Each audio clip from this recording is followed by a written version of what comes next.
Vamos entrando ya en los últimos TPs, ¿sí? Ahí, bueno, Cecilia recibió la nota que enviaron, ¿sí? Ya contestó también, así que a lo mejor ya están todos enterados de la respuesta de Cecilia. Está abierta la encuesta, ¿sí? A ver cómo quieren hacer con el último backup.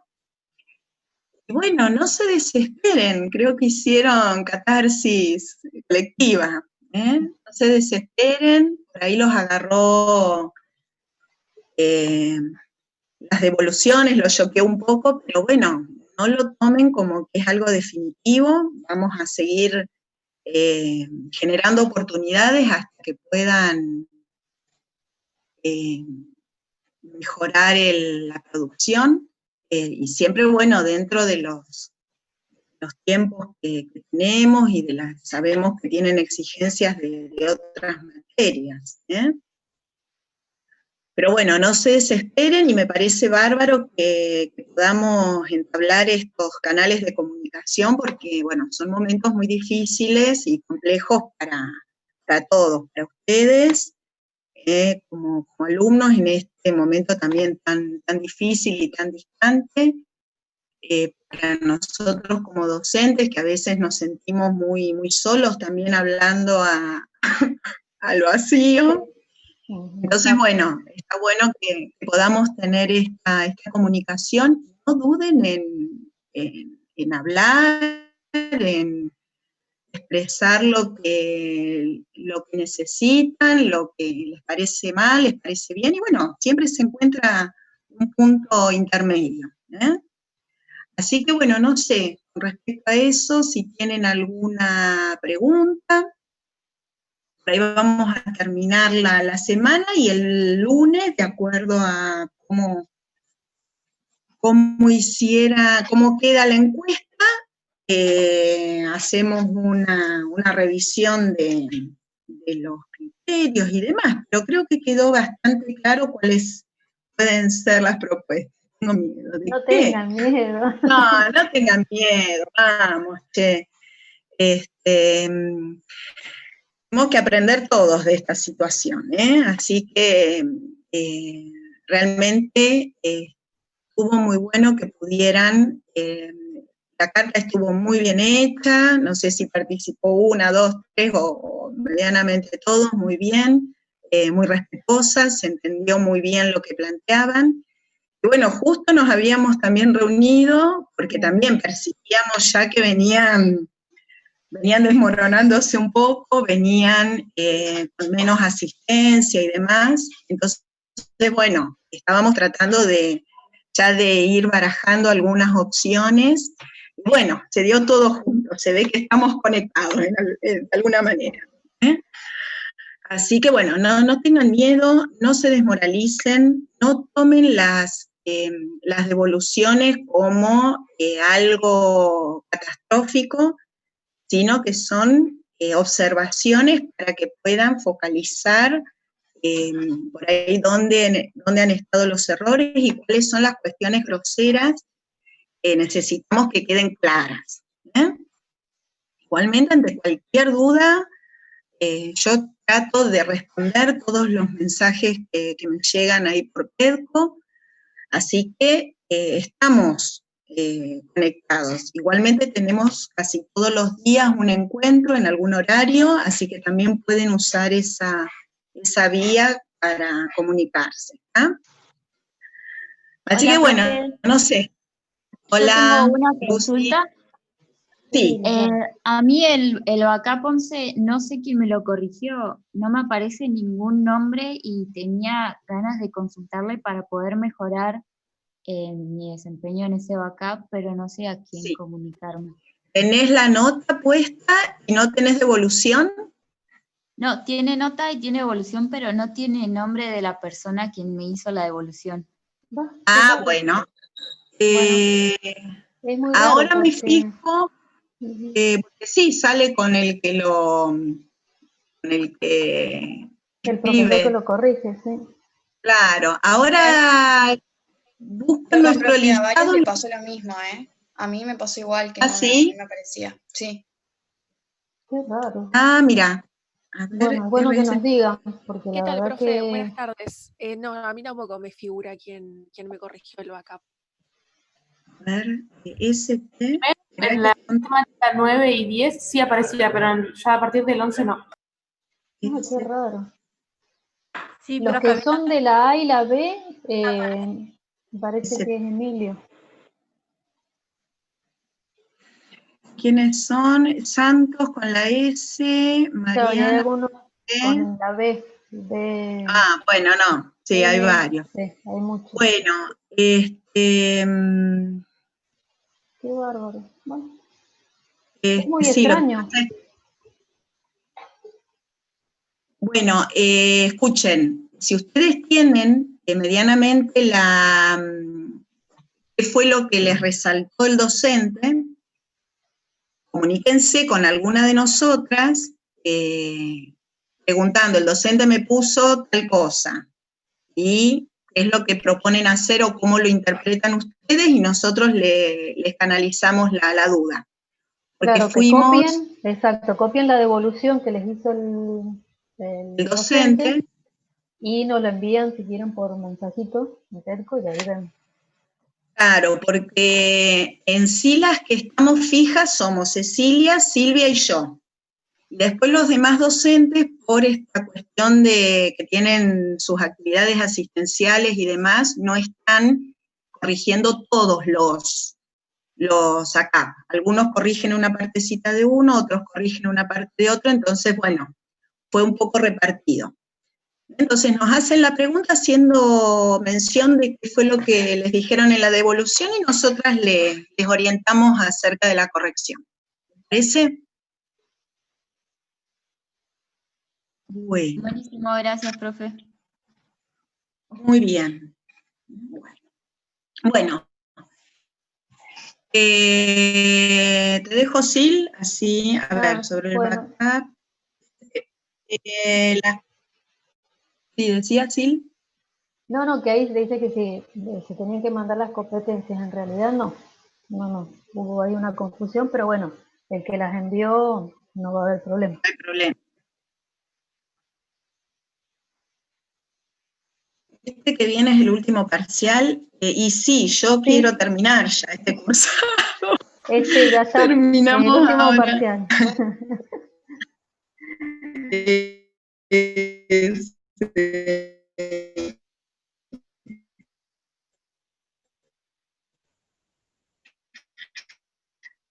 A no ser que ustedes quieran otro, pero no sé. No, así, vos ya Bueno. estás con los comandos, ¿no?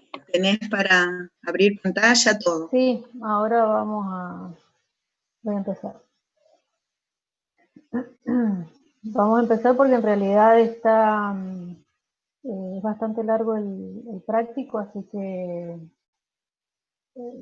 vamos a ir arrancando. Bueno. Bien. Miren que se me corrió todo acá. Me voy a...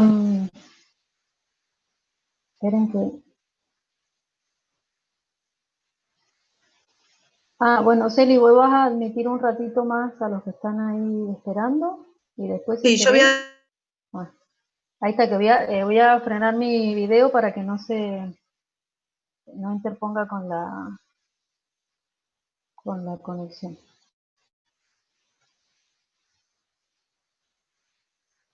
Bueno, vamos a empezar. ¿Me escuchan bien? Sí, profe, se escucha bien. Bueno, Sí. perfecto. Me avisan, porfa, si se empieza a cortar.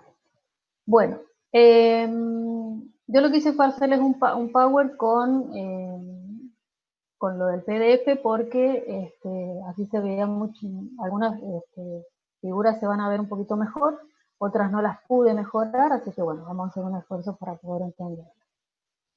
Bueno, partimos de un caso clínico, donde dice que usted está realizando la PCO y se encuentra leyendo un boletín de actualización en la guardia, encuentra la parte de novedades, este apartado, la agencia Española de Medicamentos y Productos Sanitarios informó a los profesionales sanitarios acerca de nuevos datos de seguridad sobre los medicamentos que contienen toxina botulínica y la aparición de reacciones adversas graves, relacionadas esta con la diseminación de la toxina botulínica a lugares distantes del lugar de administración.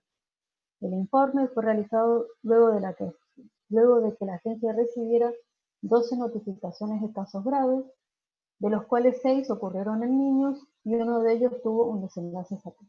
El informe también se basa en datos de Public Citizen en Estados Unidos, que reportó 16 casos de muerte con el uso terapéutico de la toxina. 4 de ellos son en niños. En relación con el uso cosmético se reportaron 36 casos graves, incluyendo 2 casos de disfagia, pero ninguno con desenlace fatal. Y en febrero del 2008 la FDA notificó a través de un comunicado sobre la asociación observada entre medicamentos que tienen toxina botulínica con algunos casos de reacciones adversas, incluyendo fallo respiratorio y muerte. Entonces ustedes rápidamente comienzan a recordar en qué tratamiento se utiliza la toxina botulínica. El primero que aparece es su uso estético como Botox, pero no recuerda a qué nivel esta toxina producida por la bacteria Clostridium botulinum afecta la transmisión neuromuscular. Entonces tienen que generar una hipótesis sobre el efecto y el mecanismo de acción de la toxina botulínica. Bueno, a ver, los leo o los escucho si quieren desactivar el micrófono, a ver qué hipótesis generaron sobre el efecto y el mecanismo de acción de la toxina botulínica.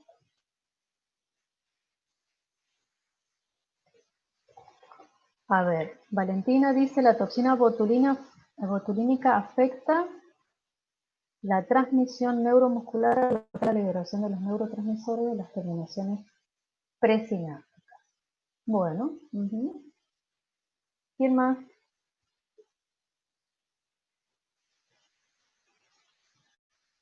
¿Otra hipótesis que hayan generado?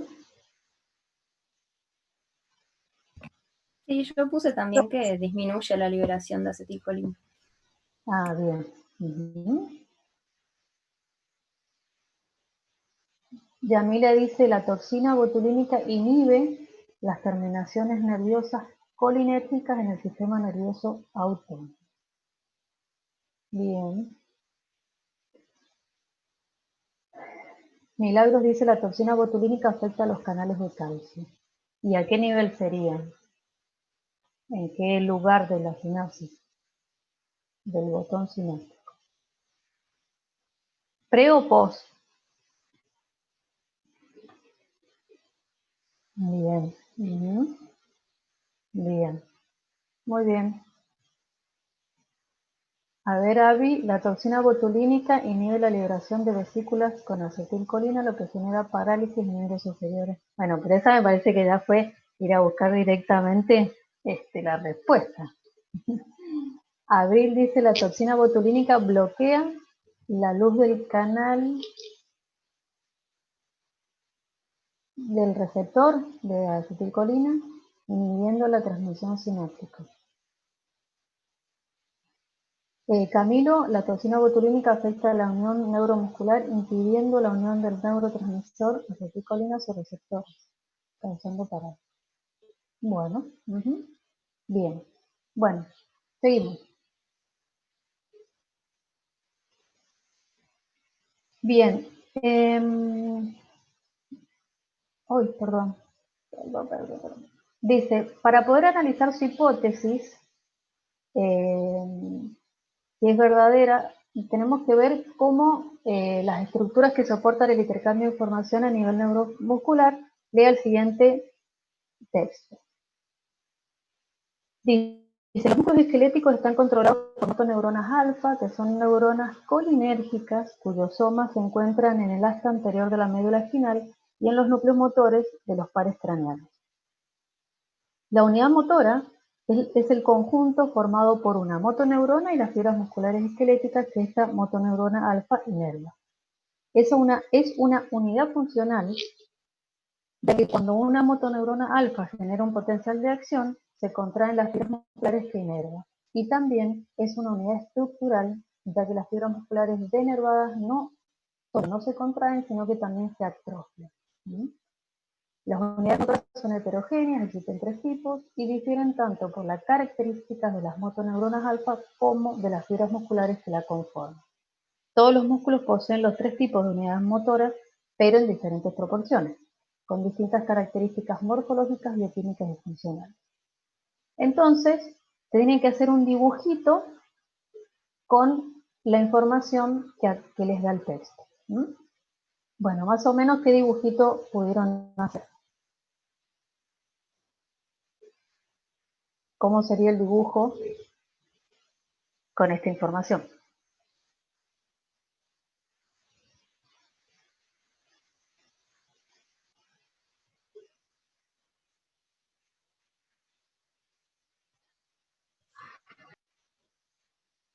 A ver, ¿hay alguien que quiere hablar?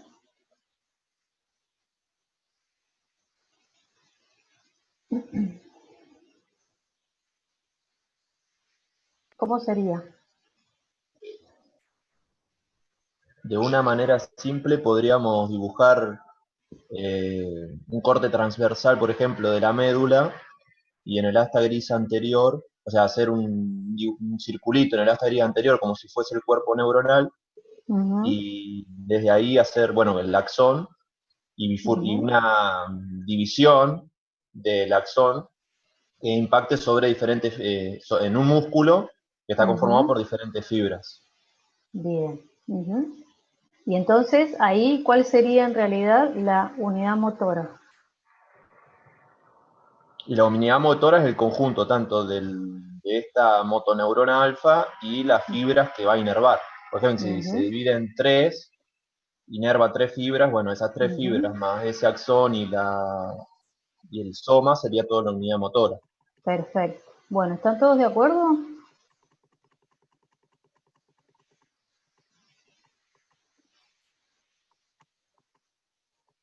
Bien. Entonces, en realidad lo que tendríamos que, si ustedes dibujaran, tendrían que llegar a un dibujito como este, ¿no? Que es lo que acaba de comentar el compañero. Es la motoneurona alfa con las fibras a las cuales ella inerva. Y el ejemplo que dio el compañero es que si habían varias, pueden haber varias, ¿no?, unidades motoras, ¿no?, que inervan en realidad varias fibras musculares, ¿sí? Por lo tanto, acá tenemos 2 unidades motoras y en este caso tendríamos una sola unidad motora. ¿Estamos? Bueno, continuemos.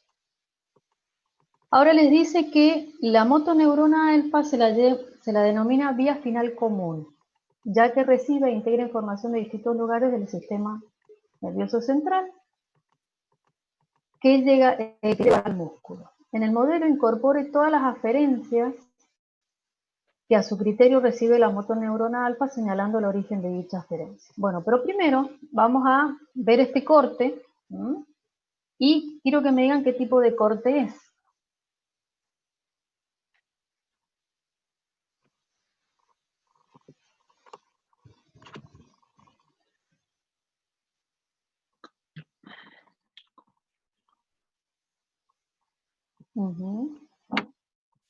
Bien. Y ahora les dice que tienen que ubicar el soma de la motoneurona alfa y también modelizar en el corte la organización somatotópica de la médula espinal y también completar las flechitas, o sea, los nombres que deberían ir en cada una de las flechas. ¿Quién quiere comentar y completar este dibujo?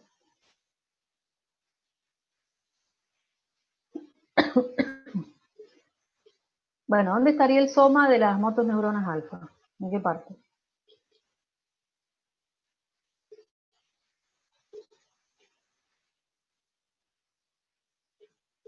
En esta parte de acá serían. Bien. Muy bien. Bien. Y después, ¿cuáles serían las vías en realidad o cuáles serían las aferencias que le llegarían a esa motoneurona alfa? ¿Qué tipo de aferencias recibe? ¿Qué información puede recibir? Ustedes ya más o menos lo estuvieron viendo con el lector de alvalegros, con los reflejos. Y de ahí tenemos las que se llaman segmentarias, que están relacionadas con estos receptores sensoriales del uso Ujú, y el bien, órgano tendinoso de Golgi, o las interneuronas también. bien, Están también ahí. interneuronas, exacto. Ujú, bien, ¿y le llegan algunas aferencias corticales? Claro, después de ahí tenés, serían suprasegmentarias, que son conscientes desde la corteza, Ujú, o más inconscientes, que vienen desde el cerebelo, bien. desde el tronco del encéfalo. Ujú, bien. Entonces, ese tipo de información después de los receptores sensoriales, bien, de las corticoespinal, de las interneuronas, para ejecutar o no, hay movimientos voluntarios o involuntarios, ¿no?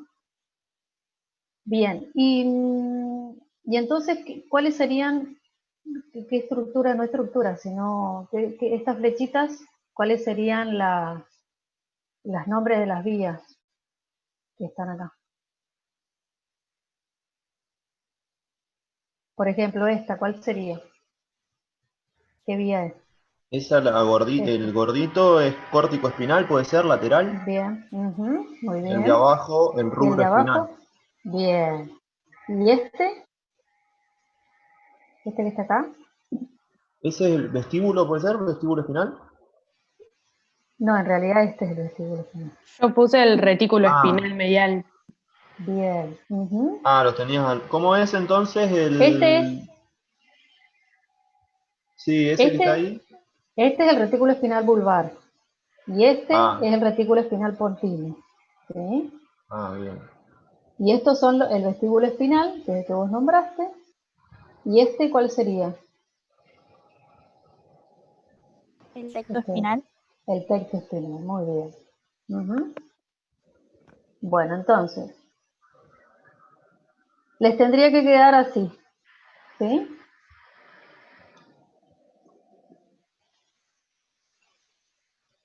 Ahí lo tenés, Naila. Ahí está justo el dibujito ya completito. ¿Sí? Bueno, entonces, con todo lo que hablamos, ¿no? Entonces llegaríamos a la conclusión de que si tuviésemos que en realidad hacer la organización somatotrópica de la médula espinal, nos quedaría más o menos de esta forma, donde están los músculos axiales, los extensores, los músculos distales y los flexores, ¿no? Que van a ser regulados por la motoneuronal. ¿Sí? Y bueno, y como comentaron, el cuerpo neuronal va a estar en el asta, ¿sí? Ventral, y donde va a recibir distintas agencias como las que comentaron recién. ¿Sí? ¿Está claro? ¿Dudas?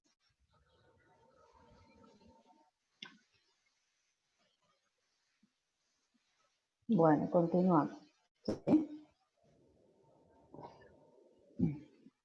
Esperen que se me... Bueno, ahí dice, usted está intentando recordar, no sé cuál me parece, usted está intentando recordar el sitio de acción de la toxina botulínica, revisa las estructuras que existen en la sinapsis, en relación de la motoneuronal y las vías musculares esqueléticas. A esto se le denomina unión neuromuscular o placa motora. ¿Sí? Entonces, cerca de la sinapsis, el nervio motor pierde su vaina de mielina y se divide en ramas finas, que son pies terminales que tienen vesículas con el neurotransmisor acetilcolina. Debajo de la terminal nerviosa, la membrana muscular tendosa e invagina formando la fosa o depresión. El espacio que separa ambas membranas o hendidura sináptica contiene una sustancia amorfa rica en glucoproteínas y diversas moléculas reguladoras. Toda esta estructura se denomina placa motora, ¿sí? Y está revestida por una o más células de Schwann que aísla del entorno. A continuación le presentamos un esquema de la placa motora y tiene que completar las estructuras que salen aquí, ¿no?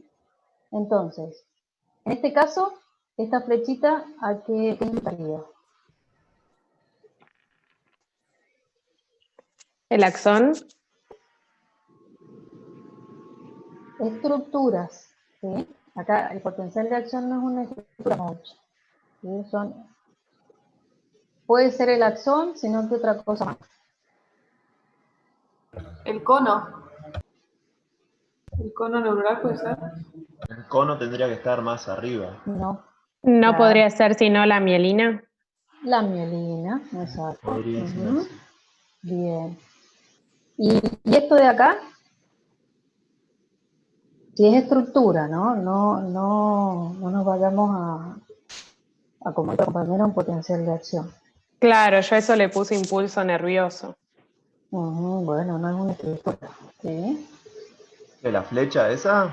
Ujú, ¿qué sería esto? ¿Qué podría ser? Si no es un potencial de acción, tal vez el transporte de algo. Estructura. Ah, ¿Sí?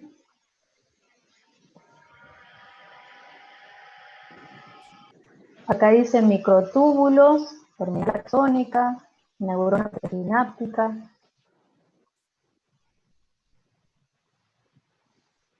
Botón sináptico. A ver qué otra. Pero tiene dirección, pone ahí. A ver, ¿Filamentos no pueden ser? ¿cómo? Filamentos. ¿Filamentos de qué? De actina.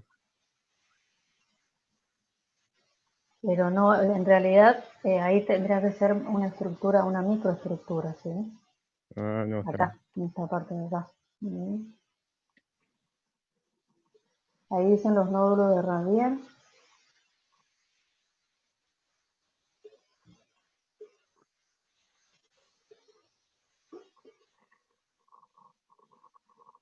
Bueno, a ver, sigamos. Esta flechita qué podría ser? A esa le puse terminal sináptico o botón. Bueno, puede ser. Tiene una pista. Tiras nerviosas o filamentos nerviosos envueltos por vaina de mielina. Bueno, exacto, puede ser. Ujú. Bien, la fibra nerviosa. ¿Y esto chiquitito que tenemos acá adentro? ¿Qué sería? O que podrían ser, ¿no? Porque acá marca uno, pero hay varios.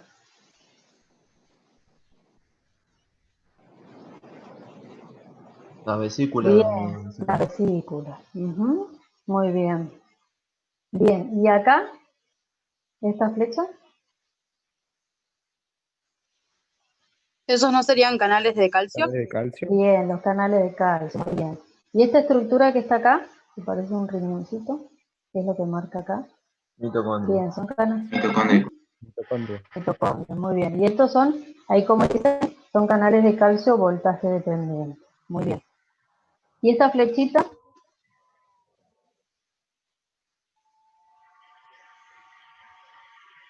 Y esa sería la membrana de Membrana núcleo. postsináptica. Postsináptica, bien. ¿Y esto?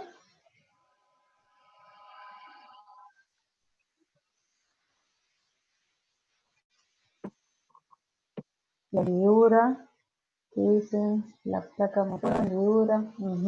Bien. ¿Y acá, esta flecha? ¿Qué podría ser esto?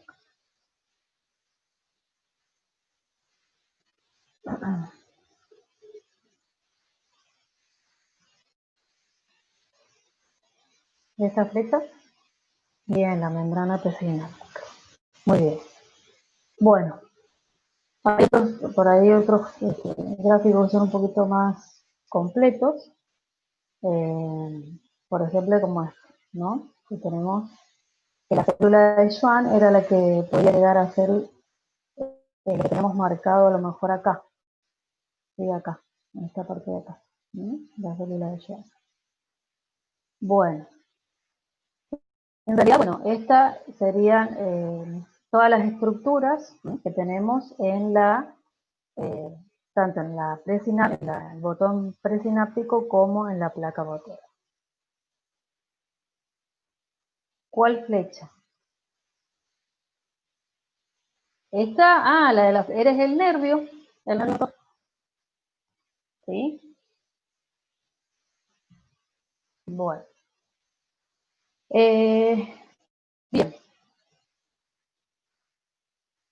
Continuamos. Dice, esta terminal sináptica neuromuscular presenta una conformación particular y tiene un conjunto de proteínas que intervienen en la exocitosis del neurotransmisor. Analice las imágenes adjuntas y realiza la síntesis de las estructuras y proteínas que conforman la terminal. ¿Sí? Entonces, ¿qué es lo que observan en este gráfico? Nosotros recién habíamos hablado de que existían vesículas, y ustedes comentaban que en esas vesículas estaba el neurotransmisor, que en este caso es la acetilcolina. ¿Sí? Entonces, ¿quién me puede comentar, hacer una síntesis de las estructuras y proteínas que conforman esta terminal?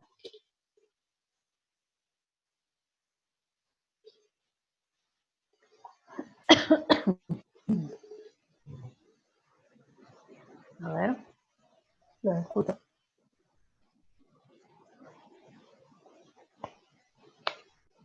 A ver, Dino, ¿ni más?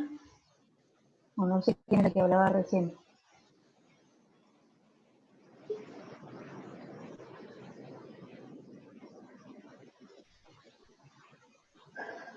En el botón bueno, en la figura de la izquierda, lo que tenemos son predominante, bueno, vemos las mitocondrias, y lo que predomina bien. son las vesículas que contienen acetilcolina, y zonas activas, que yo calculo que debe ser el sitio donde se fusionan las vesículas Bien.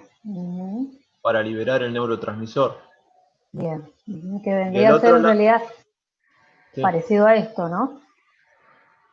claro, y del otro lado especifica que para que se produzca la fusión tiene que haber asociación de proteínas SNER, Bien. que algunas están sobre la sinaptobrevina, principalmente sobre la vesícula de neurosecreción, y la SNAP25 y sintaxina, más relacionadas con la membrana directamente del axón. Bien. O sea que ese sería el complejo SNARE, ¿no? Tenemos el complejo Claro, SNARE, claro. que está conformado por todas esas proteínas, ¿sí? Bien, acá dice Avi, las proteínas SNARE median la función de las vesículas de acetilcolina con la membrana de la neurona postsináptica. Muy bien. Pero para que esto suceda, en realidad para que todo esto se lleve a cabo, ¿qué se necesita para que exista exocitosis del contenido vesicular? La liberación de calcio. Bien, o sea que aumente el calcio dentro de la terminal presináptica. Bien, exacto, muy bien. Esto hace que las estructuras SNARE se fusionen a la membrana presináptica y pueda proceder a la exocitosis. Exacto, muy bien, perfecto. Bueno, continuamos. Entonces, yo acá les traigo un dibujito para que vean, ¿no? Cómo, bueno, en este caso sería la acetilcolina, pero bueno, ahora hacemos de cuenta que tenemos, desde acetilcolina, perdón. Tenemos entonces la vesícula sináptica, tenemos las distintas proteínas, ¿no? Que me van a ayudar después a producir la fusión con la membrana presináptica y luego la exocitosis de contenido vesicular.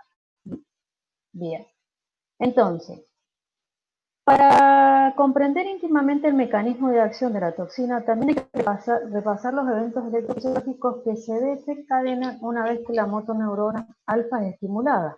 Ya que el potencial de acción de esta motoneurona se transmite en forma saltatoria por los nodos de Ranvier y llega a la placa terminal. Las sinapsis neuromusculares es siempre excitatorio, ya que el receptor nicotínico muscular alfa beta 1 delta gamma, diferente al receptor nicotínico central, es un canal catiónico que despolariza el sarcolema, generando un potencial de placa que tenga las características de un potencial graduado. ¿Qué significa que tenga características de potencial graduado?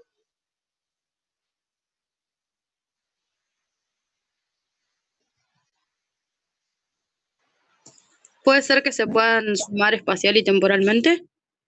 Bien. ¿Y qué más? Porque en realidad el potencial de placa, ¿qué es?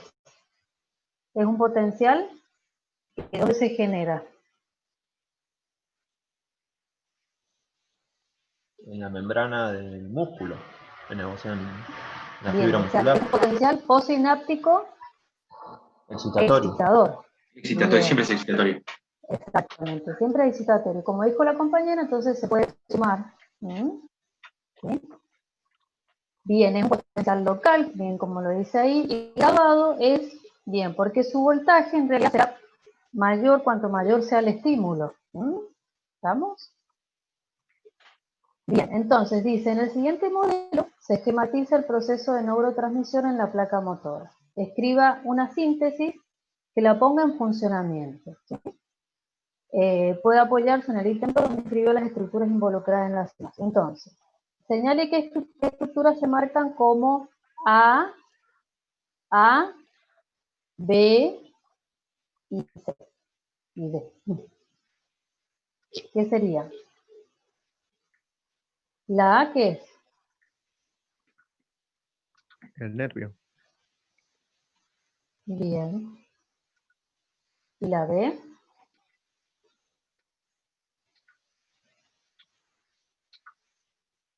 El botón, pero bien, presináptico. Botón sináptico, muy bien. La C, la hendidura, muy La bien. ¿Y hendidura. la D? Corresponde a...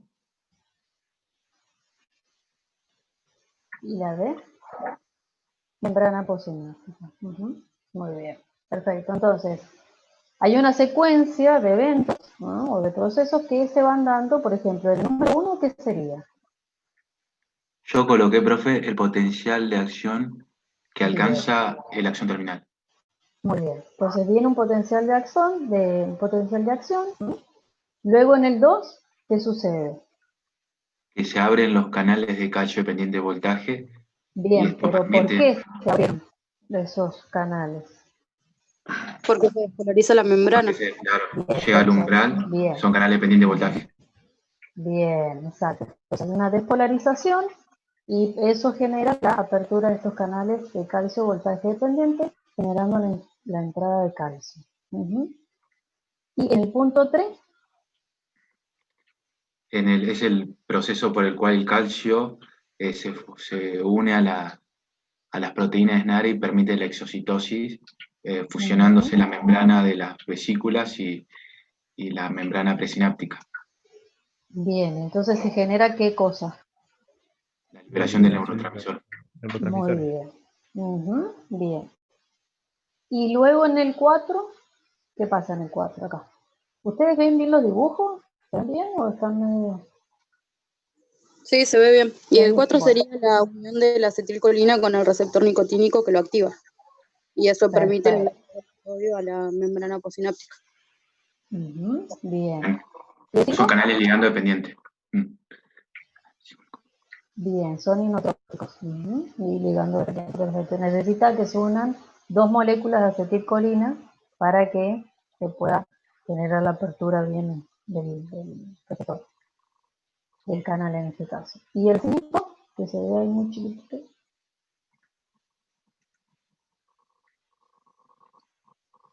Bueno, estos canales iónicos permiten que la membrana postsináptica se despolarice por el ingreso de sodio Bien, muy bien. al umbral y se forma un nuevo potencial de acción. Bueno. Perfecto. Entonces ahora les dice que cuando el potencial de placa alcanza el umbral, acuérdense que como era un potencial graduado, ¿qué sucede? Se desencadena recién ahí el potencial de acción de la fibra muscular. Y entonces este potencial de acción, ¿qué desencadena las adyacencias de las sinapsis? ya que en ese lugar se encuentran los canales tipo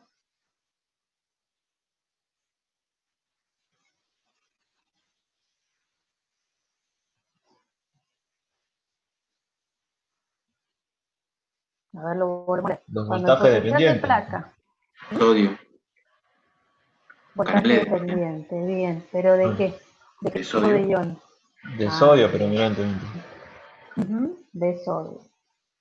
Entonces, incorpora en el modelo los canales que participan en el potencial de acción de la fibra muscular. ¿Sí? O sea, viene un potencial de acción, se genera en la membrana postsináptica un potencial graduado, que eso, dependiendo del estímulo que sea, si alcanza el umbral, se desencadena un potencial de acción con la consiguiente, que ya lo vamos a ver, con lo que pasa con la fibra muscular. ¿No?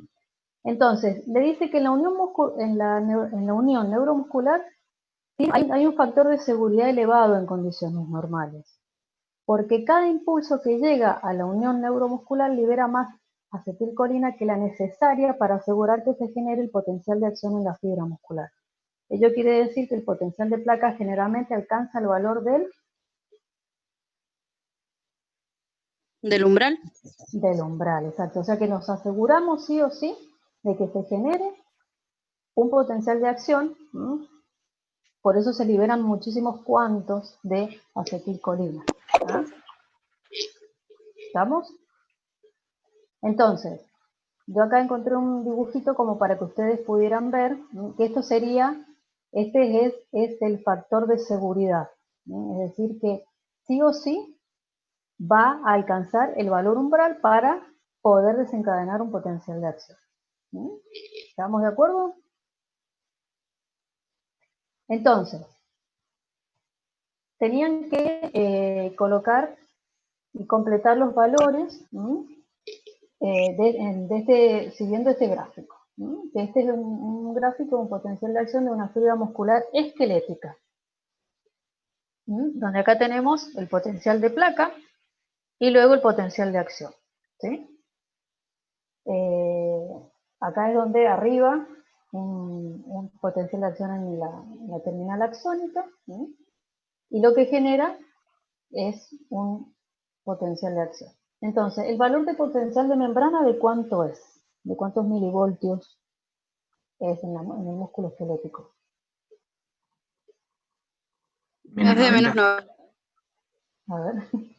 Perdón. Menos 90, sí, menos 80, menos 90. ¿Y el valor del potencial de placa? Más o menos ahí, observen. ¿Menos 50? Menos 50, bien. ¿Y el valor del umbral? Menos 55. O no, un poquito más. Tendría que ser el mismo si En realidad entre menos 45, menos 50.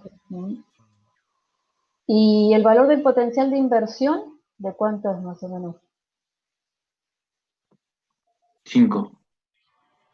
Más o menos. ¿Es Más. negativo o positivo? Más. Positivo. Bien. ¿Sí? Bien.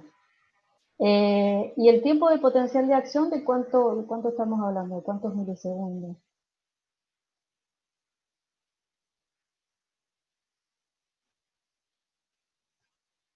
¿Serían 4 o 5 milisegundos más o menos? Bien. Bien. Acá la compañera Abril dice, ¿cuál sería el potencial de inversión? ¿Cuál o cuánto?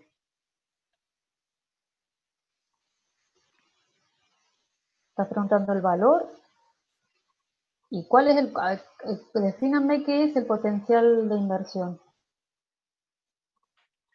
A ver si alguno de los compañeros puede explicarle a Abril qué es el potencial de inversión.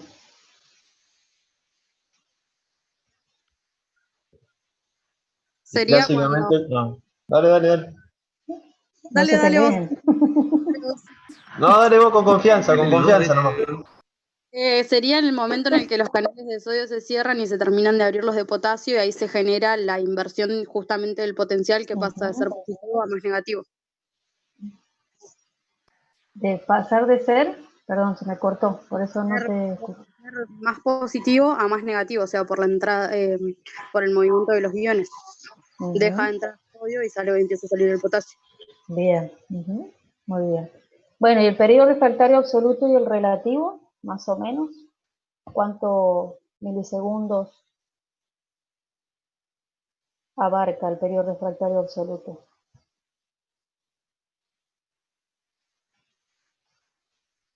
Yo vi en un gráfico, que no sé si será, pero más o menos el absoluto de un milisegundo. ¿Puede ser? ¿El absoluto de cuánto? De más o menos un milisegundo. No. Y depende En realidad cuánto sea. Debería ser más si es de 5 segundos, el absoluto tal vez tenga 3 milisegundos. Bien, claro, porque es 2/3 del 3,5. potencial de acción, ¿sí? Claro. Bien, o sea, y el refractario en realidad sería un poquito menos, unos 2 milisegundos, ¿no? Así como dijo el compañero, si son 5 milisegundos, 3 milisegundos serían del absoluto y 2 del relativo. ¿Sí? Bien, entonces, continuando, dice, la duda que usted tiene respecto al sitio de acción y mecanismo de acción de la toxina es que si también afecta el mecanismo de acoplamiento éxito-contraste. ¿Cuál es el mensajero que se necesita para este acoplamiento? El calcio. Bien, el calcio. Entonces, para aumentar su concentración intracelular participan estructuras musculares como los túbulos T y las cisternas adyacentes, que están comunicadas por unas estructuras denominadas pies de unión, proteínas de arco o complejos de canal de la unión. Estos complejos proteicos, que usted seguramente ya ha sido en histología, representan dos proteínas muy importantes implicadas en la traducción de la señal, que es la dihidropiridina y la reanodina. Entonces les pide que analicen el modelo adjunto, ubiquen las proteínas y realicen una síntesis del funcionamiento que queda plasmado en el modelo, y debe quedar claro el rol de la dihidropiridina y de la reanodina. Entonces, esperen. Este sería el dibujo. ¿Se ve?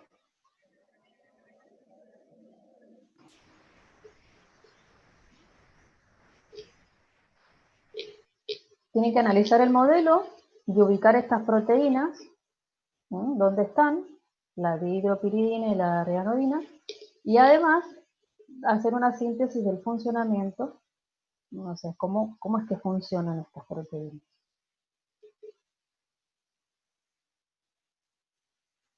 Nosotros ya hablamos de que se liberaba acetilcolina que se unía a los receptores postsinápticos y se generaba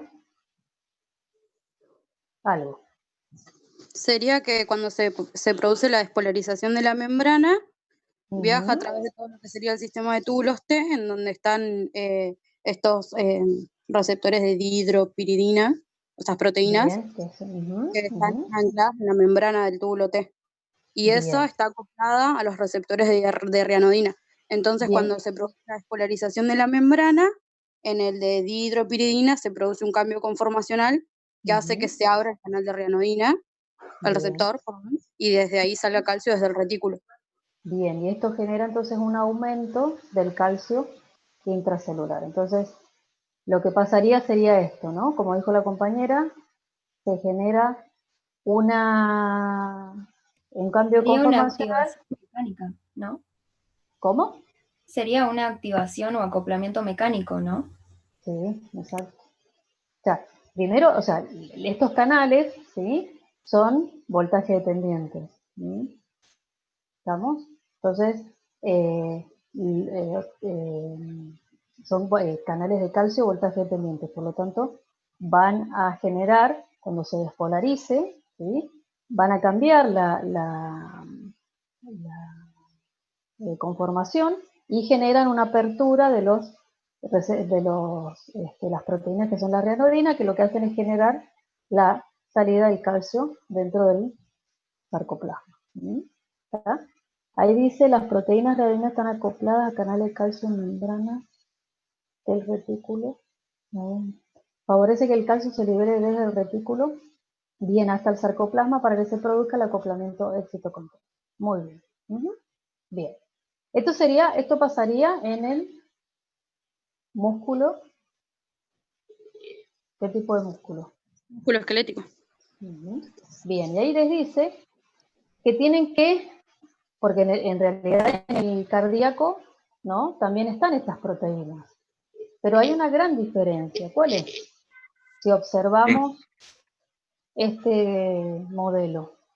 En que el cardíaco, los canales, voy a meter la palabra, las proteínas reaninas se abren por el ion calcio, que ingresa al músculo cardíaco cuando se abren los canales dependientes de voltaje de membrana de calcio. Y esa señal viene el impulso, viene el nodo sinusal, se va por la membrana, despolariza la membrana del músculo cardíaco, se produce la apertura de los canales de calcio lentos, y ahí se ven en la cruz verde, se ve el ion calcio que entra y bien, se une. entra el calcio. Se une y a este la calcio se une a la reanodina. Bien, a la reanodina. Y permite su apertura. Bien, para que salga el calcio del retículo, ¿no? Claro, tiene dos fuentes, el calcio extracelular y el retículo sarcoplásmico. Bien, y acá en realidad no están acopladas entonces estas dos proteínas, como en el caso del músculo esquelético. No forman un complejo, ¿sí? Entonces, la pregunta es, en el caso de que la toxina actúe a nivel de desacoplamiento del complejo proteico, ¿podrá modificar los niveles de calcio necesarios para la contracción cardíaca? No, porque es otro el mecanismo.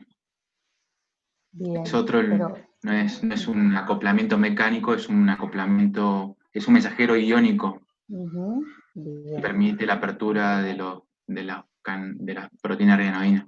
Muy bien, perfecto. Bueno, continuamos. En este caso les dice que la contracción muscular está en íntima relación con el manejo del calcio intracelular. Analiza y describa el siguiente gráfico.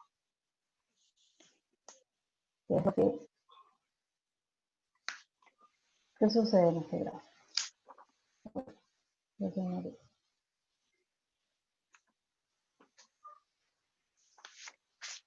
¿Qué es lo primero que sucede? ¿Qué? Ahí clásicamente con el desarrollo, con el potencial de acción, inicialmente te aumenta la concentración de calcio, pero igual, a medida que va aumentando la concentración de calcio, ya empieza a haber fuerza de contracción. Y cuando la concentración de calcio intracelular es máxima, tenemos el máximo poder de contracción. Y después, cuando se inicia la relajación del músculo, el calcio se elimina o se pierde del citoplasma, del sarcoplasma, y con eso tenés disminución de la fuerza. Bien, cuando vos decís se pierde, ¿a qué te referís? Se recapta en esquelético principalmente por el cerca, del sarcoplasmático. Bien, entonces después ya la fuerza de contracción empieza a... Y después baja, claro. Bien, disminuye, muy bien. Entonces, si nosotros tuviéramos que relacionarlo, es como comentó el compañero, existe un potencial de acción, ¿sí? Lo que genera es que aumenta el calcio intracelular, o sea, en el mismo plasma, y este calcio, ¿sí?, se une a la actinamiosina y se genera la contracción. Pero al mismo tiempo también hay un rebombeo hacia el retículo del calcio para ser vuelto al pool, y eso genera que se disminuya la contracción. ¿Estamos de acuerdo? Entonces, como dijo el compañero, este calcio tiene que ser recapturado y esperen que... o sea, para asegurar la relajación muscular. Por lo tanto, les dice que lean esta tabla, donde habla de el porcentaje de los distintos transportadores, intercambiadores o bombas que poseen en los distintos músculos, tanto en el músculo crítico como en el músculo cardíaco.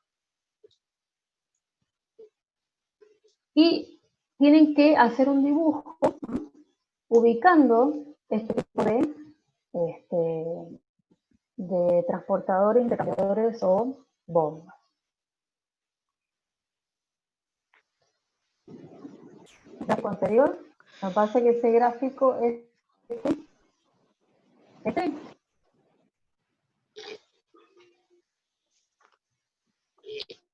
¿Este, Martín?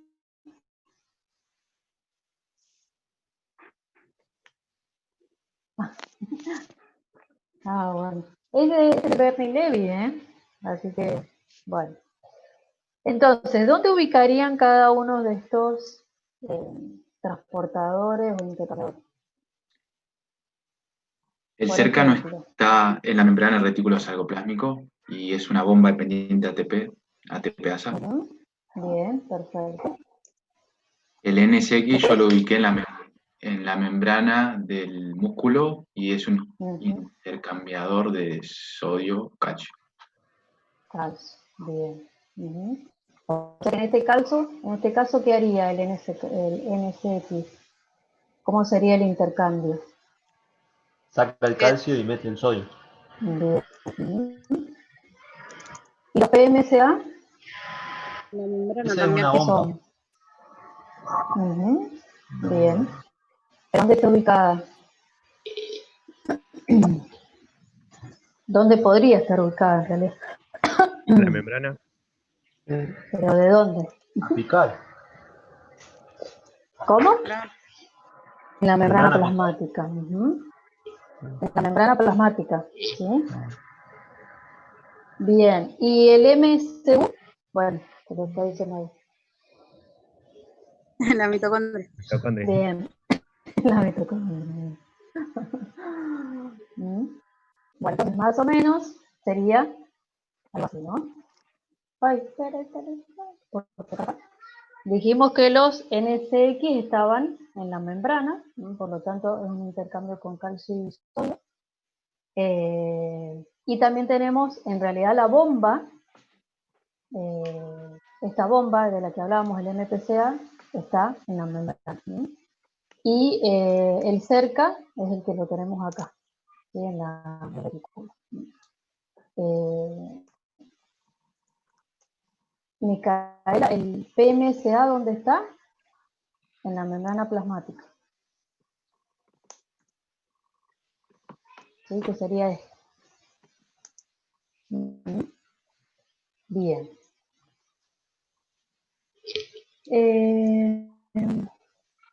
Muy bien. Ahora usted plantea si la toxina puede afectar el mecanismo de inactivación del neurotransmisor, ya que de esta forma puede modificar la presencia de acetilcolina en el espacio sináptico y por ende la neurotransmisión. Usted puede modificar, usted sabe que la acetilcolina esterasa hidroliza rápidamente el ACO, lo que conlleva la repolarización de la membrana postsináptica de la membrana de la placa motora y asegura así la respuesta ante el estímulo de la motoneuria. Entonces, ¿cómo sería en realidad el reciclaje de esta acetil-CoA? Por ejemplo, se liberó acetilcolina, hay acetilcolina que se une a los receptores, ¿sí? Pero hay otra acetilcolina que queda libre y tiene que ser degradada, ¿no? Esa es degradada por la acetilcolinesterasa, que lo divide en colina y acetato. Y la colina ingresa otra vez al botón terminal, digamos, por un cotransporte con sodio, y ahí se vuelve a utilizar. Muy bien. Y el acetato queda ahí, pero no sé. No, es captado, sí, o sea, se lo elimina de la hendidura. Bueno, entonces, integrando, dice que la acción de la toxina botulínica producida por la bacteria, Clostridium botulinum, afecta la transmisión a nivel neuromuscular, y bueno, ustedes ya realizaron una hipótesis al respecto. ¿Pudieron corroborarla con ítems que estuvimos viendo hasta ahora?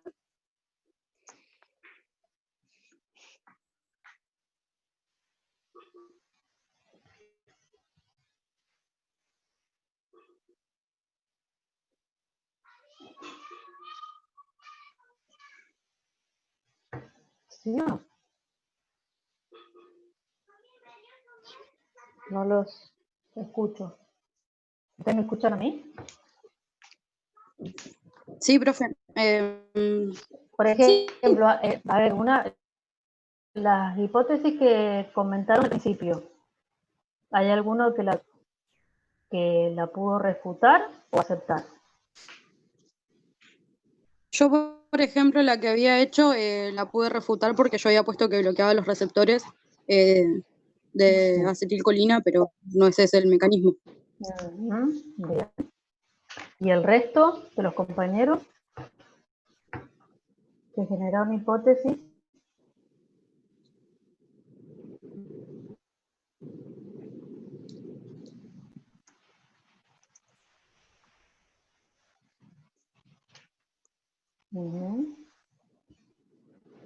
Bueno. Entonces dice que para poder arribar a una conclusión le proponemos que analice el siguiente modelo sobre la acción de la toxina botulínica. En unas diapositivas anteriores estuvimos viendo cómo es que, o sea, cómo las proteínas SNARI forman parte de la vesícula y cómo se produce el proceso de exocitosis. Entonces, con este gráfico, ¿cómo es que se internaliza la toxina? ¿Cómo hace la toxina para entrar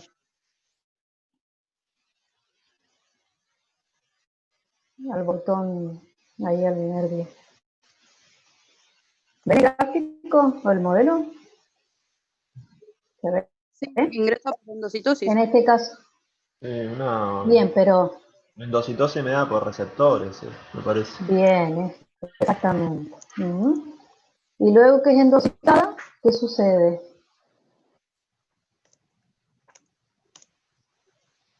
Después queda expuesta en la vesícula una peptidasa, ¿era? Sí, una peptidasa. Y Por lo que eso, hace es, ¿qué función cumple en realidad la toxina? claro, lo que ¿Qué hace es hace? romper a las proteínas SNER, las Bien, las hidroliza. hidroliza. Entonces no se puede fusionar la vesícula con los neurotransmisores y la membrana. Bien. ¿Y por qué acá dice, qué son los tipos B, D, F, A, E, tipo C? ¿A qué se referirá? Creo que son los tipos de cadenas livianas que tiene la toxina. Bien, ¿y qué hacen? ¿Tienen la misma función? ¿Hidrolizan las mismas proteínas? No, algunas, ¿El hidrolizan complejo SNARE? diferentes proteínas SNAR. Bien. Entonces, todo esto lo que va a llevar en realidad es a ¿qué va a suceder entonces? Que no se libera acetilcolina. Y que entonces, ¿qué consecuencias tiene sobre el funcionamiento del músculo esquelético? La acidez. Bien, no va a haber contracción.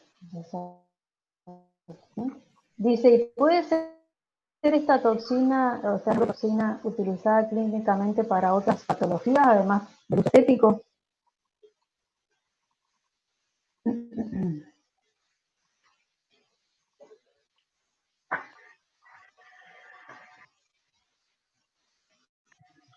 ¿Se puede En ese usar caso, clínicamente? decía que se podía usar para enfermedades neurológicas que afectan a los músculos. Ahí Augusto puso espasticidad, distonía, yo también había visto eso. En el Bien, Parkinson. distonía. Los musculares, muy bien. Muy bien.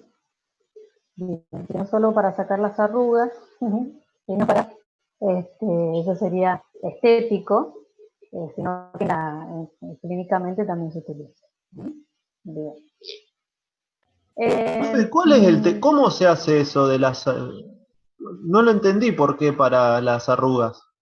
¿Que las arrugas es una contracción muscular? Claro, lo que hacen es inhibir la contracción muscular. Claro, pero la arruga es una Entonces, contracción muscular. Claro, o sea, la arruga se genera porque se contraen los músculos, por ejemplo, en el caso de la frente, si uno Mire. gesticula mucho, al Claro. contraerse los músculos, ¿sí? Uno o cuando se ríe, ¿sí? Se contraen los músculos y eso empieza a generar las arrugas. Entonces, con la toxina botulínica lo que hace es que no se contraiga el músculo. Claro. Inhibir la contracción. ¿Sí? Bien. Y ahora les dice que el siguiente modelo expresa los lugares donde distintas toxinas o fármacos pueden actuar, que puede ser a nivel presináptico o postsináptico, y hay que ubicar a la toxina botulínica. Y también pueden completar con otras toxinas o fármacos que ustedes conozcan. Entonces, en este caso, yo lo que hice fue más o menos copiar o ver un poquito el dibujo para que se viera un poco más claro. Y tenemos en este caso, por ejemplo, drogas que bloquean de forma competitiva o despolarizante al receptor. ¿Sí? Por ejemplo, si en el caso que fuera una acción competitiva, ¿no? ¿Qué efecto produciría? ¿Qué ejemplos en realidad podrían dar? Si hay algunos que conozcan. En el caso de competitivo. O sea, ¿con quién van a competir en realidad? Bien, con la acetilcolina. Entonces, si compite con la acetilcolina, ¿cuál sería el efecto que produciría?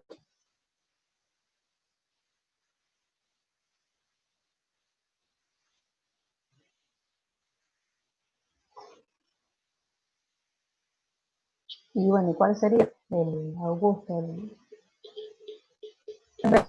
Relajación muscular. ¿No? ¿Sí? Bien. ¿Y conocen alguna sustancia o alguna toxina que genere de forma competitiva? ¿El curare? No sé cómo se dice. Curare. Sí, curare. Muy bien. Bien. ¿Y el que es despolarizante? ¿El veneno de la viuda negra? Sí, puede ser. Bien. En despolarizante, profe, volviendo al anterior, encontré pancuronio, que es una droga que se utiliza en la práctica médica también. También la succinilcolina también. ¿Sí? Relaja los músculos. Y Exacto, la función es relajar los músculos. Entonces el tubo de la boca se puede meter más fácilmente. Permite Bien, relajarlo. Bien. Y también tenemos agentes que reducen la liberación de acetilcolina. ¿Cuáles podrían ser?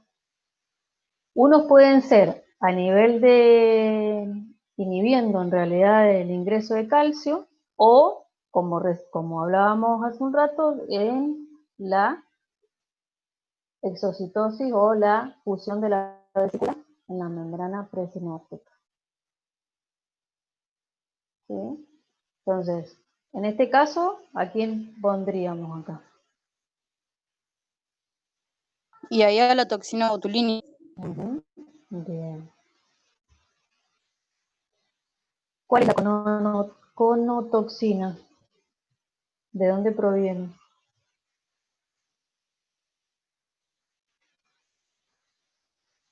Augusto.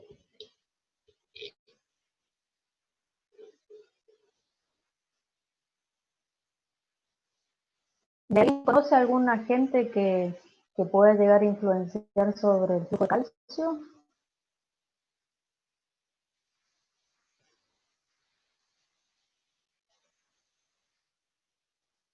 Ah, bueno. Está bien. El borón dice conotoxina, bien. Ujú. Bueno, ¿y alguien conoce a alguna gente que también inhiba el flujo de calcio?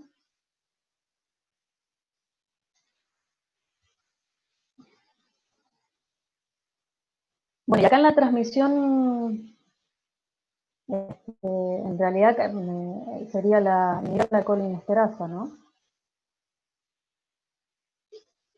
Pues lo que hacen es, si inhiben a la enzima, ¿qué pasaría?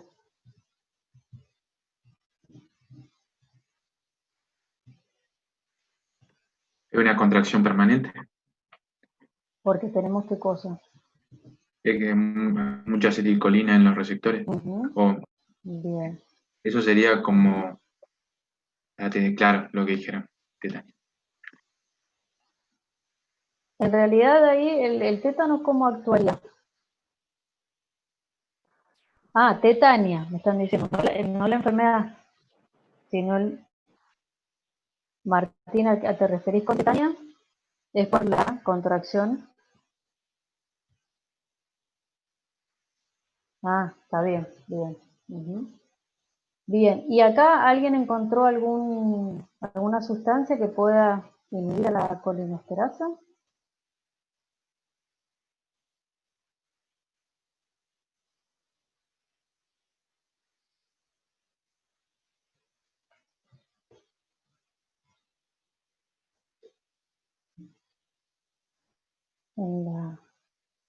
¿Alguien le suena los órganos fosforados, los pesticidas? Ah, muy bien. No son insecticidas, son pesticidas, ¿sí? Los órganos fosforados. Bien. Y en este caso yo agregué otro lugar donde podría en realidad bloquear el receptor, que es una enfermedad. ¿Cuál podría ser? A ver si alguien lo sabe.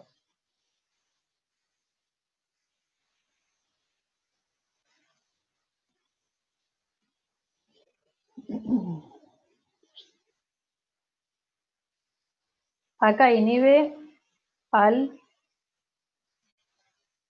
receptor de la acetilcolina. Bien, la miastenia grave. Muy bien. Perfecto. Bueno, continuemos.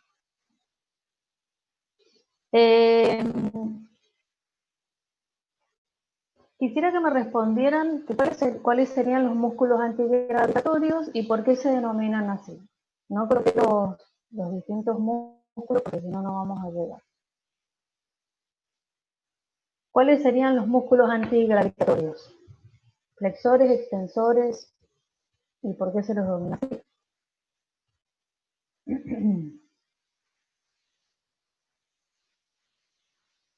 Los extensores, muy bien. ¿Y por qué se los denomina antigravitatorios?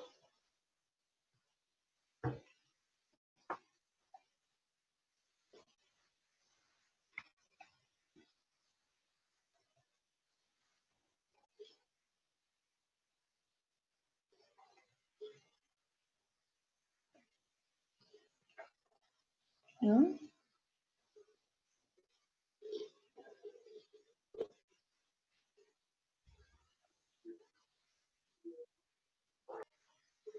Bien, tienen la postura, tienen la posición erecta, bien, ¿y qué más? Solo estar, y además de mantener la postura.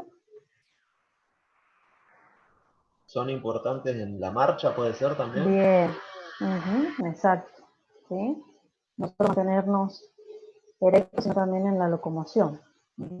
¿Sí? Muy bien, estabilización de las articulaciones. Muy bien, entonces dice que estos músculos antigravitatorios están principalmente formados por fibras musculares tipo 1, que son las rojas.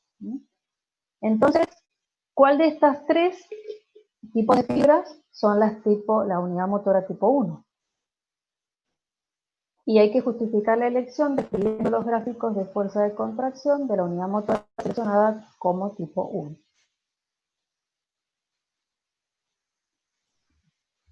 La que está bien es la derechita, digamos. La que está derecha. Bien a A la la derecha. derecha. ¿Está? Esa, sí. Esa Bien, sería la del ¿están todos tipo de 1. acuerdo? Ujú. Bien, entonces, ¿por qué elegiste esta como tipo 1?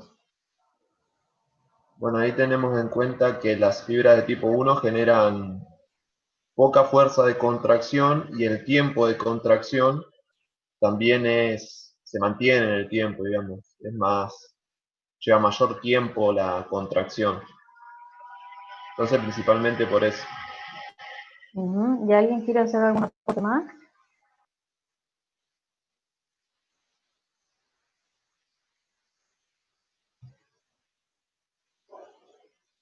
Ujú. Bien. Entonces, a estas unidades, en realidad motoras, ¿sí?, además de la fuerza de contracción que desarrollan, existen otras características que las diferencian y que no están, bueno, representadas en el modelo. Por lo tanto, se les adjunta un texto, ¿no?, donde se sintetiza estas diferencias. En las unidades motoras tipo 1 lentas, ¿qué características tienen? Tienen una alta relación de inervación, las motoneuronas tienen somas pequeños, bajo umbral de excitación, baja velocidad de conducción, bueno, y una descarga de potenciales de baja frecuencia, pero relativamente constante. Son fibras musculares, son más delgadas, ricas en mitocondria, tienen baja actividad en miosina TPasa, se contraen lentamente, pero desarrollan poca fuerza, pero son resistentes a la fatiga. En cambio, las tipo 2B son rápidas, inervan músculos que reaccionan con rapidez y cuyo control debe ser exacto, tienen una baja relación de inervación. Bueno, los somas son grandes, tienen un alto umbral de excitación, alta velocidad de conducción y pueden descargar potenciales de alta frecuencia. Las fibras musculares son gruesas, se contraen rápidamente, tienen una alta actividad miosina TPasa, generan mucha fuerza, pero se fatigan en poco tiempo. Y las 2B son intermedias entre las anteriores. Entonces ahora, con estas características y estas diferencias, tienen que modificar el modelo incorporándolas al dibujo. ¿Cómo les quedaría entonces el dibujito? ¿No? Porque acá solamente están las fuerzas de contracción. ¿Cómo les quedaría, o qué le agregarían a este dibujo?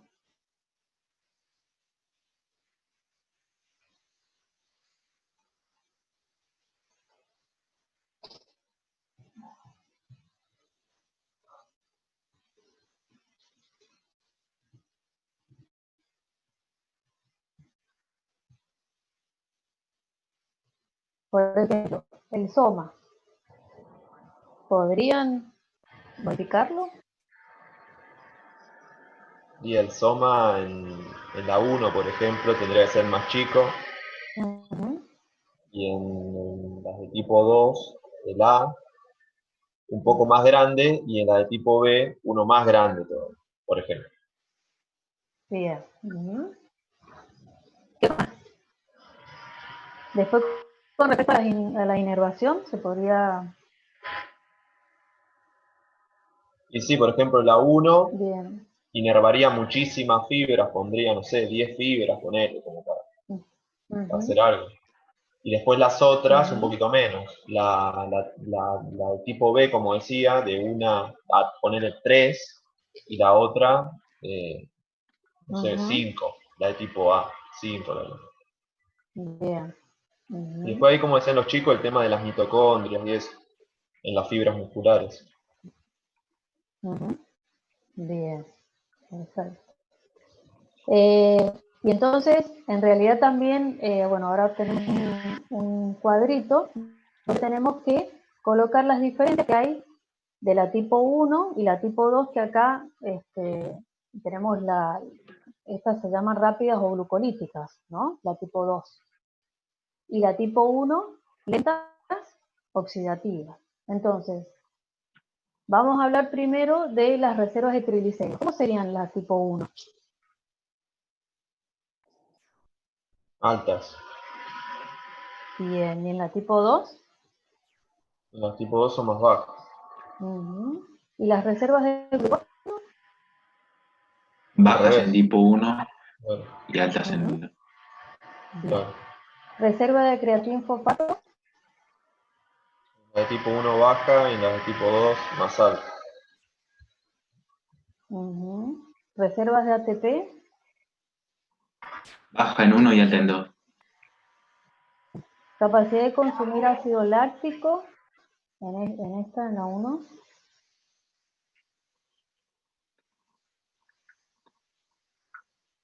¿Tendrá capacidad de consumir ácido láctico?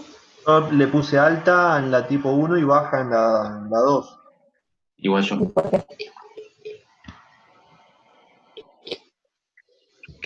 ¿Por? Y porque las de tipo 2 predominantemente están en anaerobiosis, o sea, lo producen, lo liberan, y las de tipo 1 principalmente lo consumen. A ver, se me cortó. No escuché bien. Volverlo a... Y que yo pensé que las de tipo 2 están más relacionadas a un metabolismo más rápido, tipo en anaerobiosis. Entonces Las tipo producen el 1. ácido láctico. No, las de Las tipo tipo 2. 1. Ah, bien, las Las de de tipo tipo 2. 2. Bien, Claro, porque en realidad son glucolíticas. claro. Bien. Entonces Y producen entonces eso.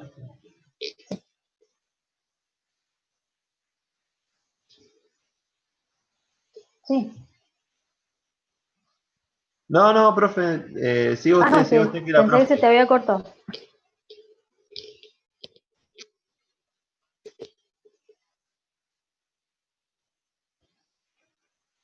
Bueno, entonces ahí la compañera dice que cómo quedaría.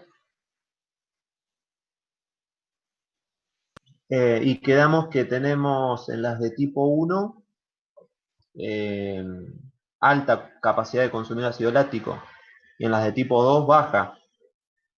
Pero a ver, ¿no tendría que ser al revés? Puede ser, sí. Ah, bueno, porque en realidad, ¿por qué en realidad las de tipo 1, por qué son oxidativas? ¿Por qué se les llama oxidativas?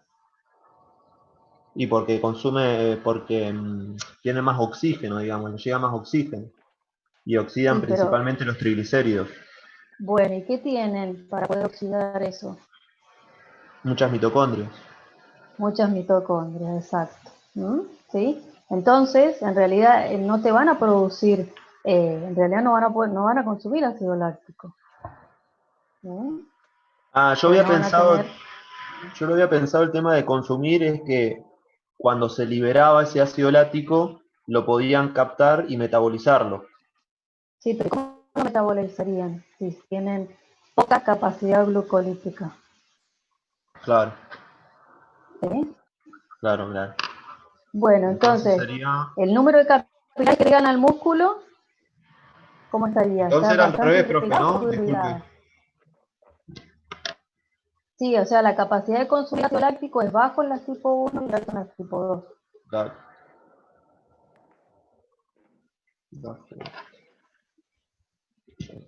¿Y cómo sería el número de capilares? ¿Cómo estarían irrigadas las tipo 1 Las de tipo y 1 las tipo tienen 2? más irrigación. Bien. ¿Y el contenido de mioglobina? También más alto en 1 y más bajo en las de tipo 2. Por eso se llama rojas, ¿no? Las tipo 1. ¿Sí? Dice una de las características diferenciales principales entre los distintos tipos de fibra es su resistencia a la fatiga. Entonces, las características de la tabla, ¿cuáles serían las que son, o sea, por qué las tipo 1 son resistentes a la fatiga?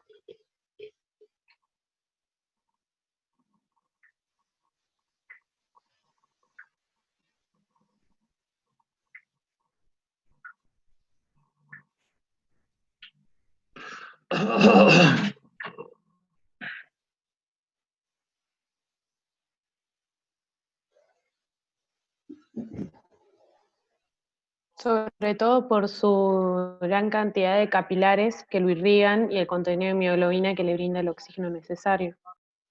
Bien, pero cuando hablamos que son resistentes a la fatiga, ¿de qué estamos hablando?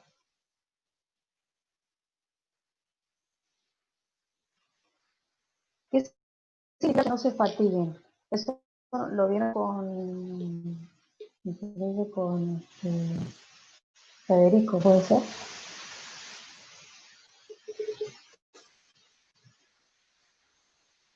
¿Qué significa que, o sea, cuándo se fatiga una fibra? Tiene que ver con la necesidad de recaptar calcio y para tener reservas, digamos, de ATP para el resto de los procesos que se realicen dentro de la célula. A ver, ¿qué dice acá? De que al aumentar el riesgo sanguíneo se puede elevar el calcio. Fatiga hace referencia a la utilización de oxígeno y glucosa, energía para utilizar. Cuando no puede recaptar el calcio, cuando comienza en aerobiosis, cuando se acumula el ácido láctico. ¿Pero qué significa que se fatigue? Que se fatigue es que no va a poder trabajar el músculo, digamos, que no se va a poder contraer, por más O sea de que no tenga puede, la señal. bien, que no puede mantener glucosa en el tiempo, por más que le den estímulo. La contracción. La tensión, exacto. Bien. ¿Sí? Entonces, en realidad acá, ¿sí? Estas fibras, las tipo 1, ¿por qué son resistentes a la fatiga?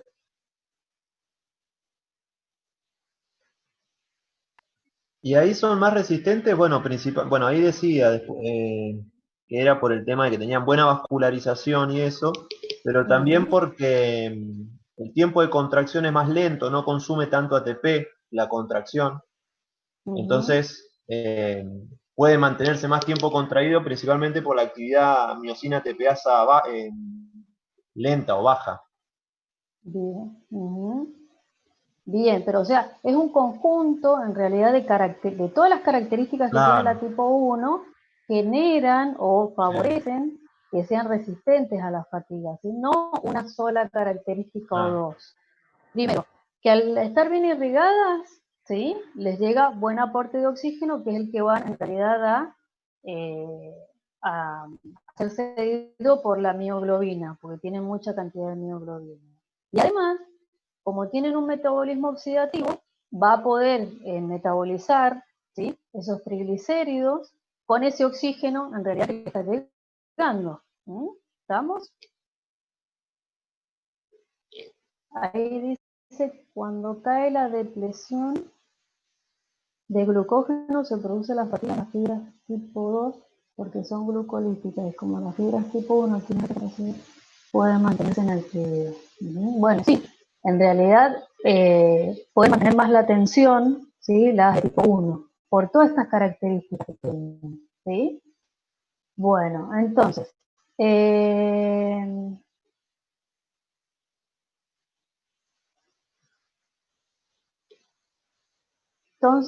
les dice que un determinante importante de la capacidad de resistencia a la fatiga de las fibras musculares está dado por circulación y la presencia de mioglobina, entre otras cosas.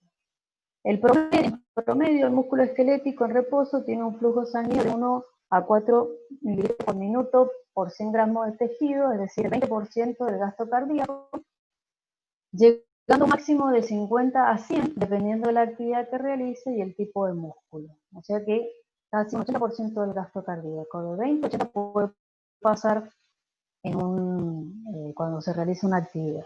Entonces, aplicando sus conocimientos de regulación del flujo sanguíneo, mencionan los factores que intervienen para aumentar drásticamente el flujo cuando el músculo entra en la actividad. O sea, para proveerle suficiente sangre y nutrientes a este músculo. ¿Cuáles serían los factores que regulan el flujo sanguíneo? ¿Te acuerdas que lo vimos?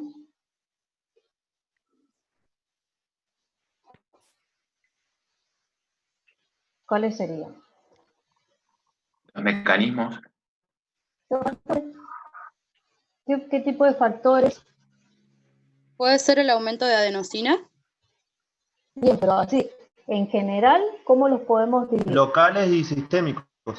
Bien, ¿el local cuál sería? Ahí, local por Ahí metabolitos. Ahí lo habían dicho los chicos. Bien, regulación metabólica, aumento de metabolitos vasodilatadores. Claro. Bien. ¿Qué más?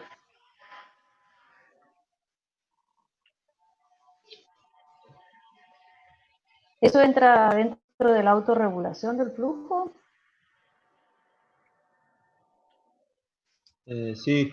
Sí, son mecanismos locales. Bien, ¿qué otro mecanismo local hay? El shear stress y el endotelial. Que por aumento de flujo se produce la formación de óxido nítrico en el endotelio y el cual viaja al músculo liso arteriolar y produce el aumento de flujo. Bien. Y hay otro que es propio del músculo, o sea, del músculo liso endotelial. ¿Cuál es? Miogénico. ¿Cómo? Miogénico. Bien, el miogénico. Ah, bien. Bien, y después ahí comentaban otro factor, que no era local. ¿El sistémico? Bien, ¿a qué te referías con sistémico? Yo había pensado ahí por la activación de los receptores, los beta 2, que producían vasodilatación. Bueno, ahí lo vamos a ver Principalmente en un ratito. por adrenalina, me parece. Bueno, pero en realidad tuviste que englobar con un nombre, ponerle un nombre, sin tener que hablar de receptores ni de hormonas. En este caso. ¿Qué sería? ¿Sistema nervioso autónomo? El simpático, ¿no? Simpático. Bueno, simpático, ¿qué más?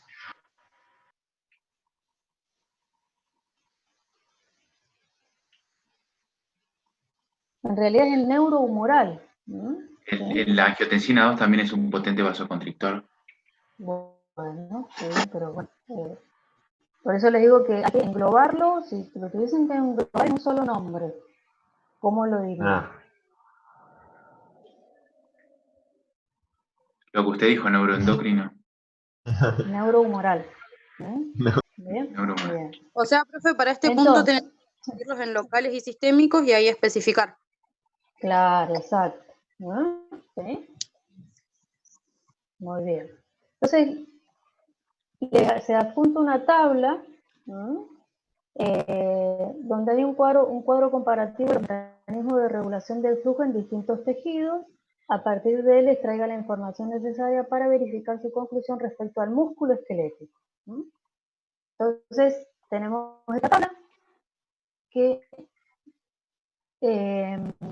expresa los receptores del sistema nervioso autónomo que participan de esta regulación del flujo, y en él aparece un asterisco acá, en este, y ese asterisco ¿a qué se refiere?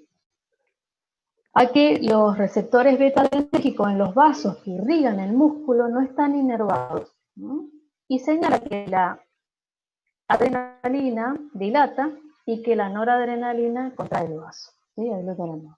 Dilata y contrae, son las siglas que figuran.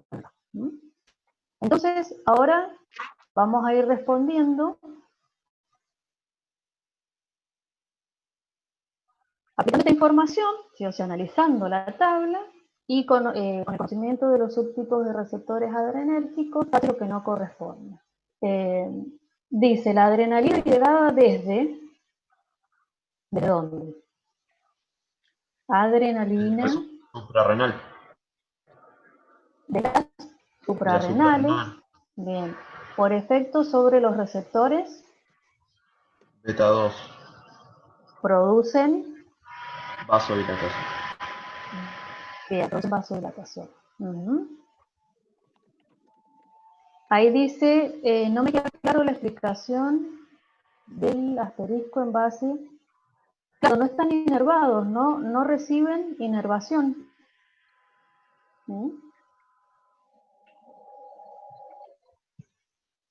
¿Sí? No como el resto de los beta 2, en este caso los beta, ¿sí? No van a recibir la inervación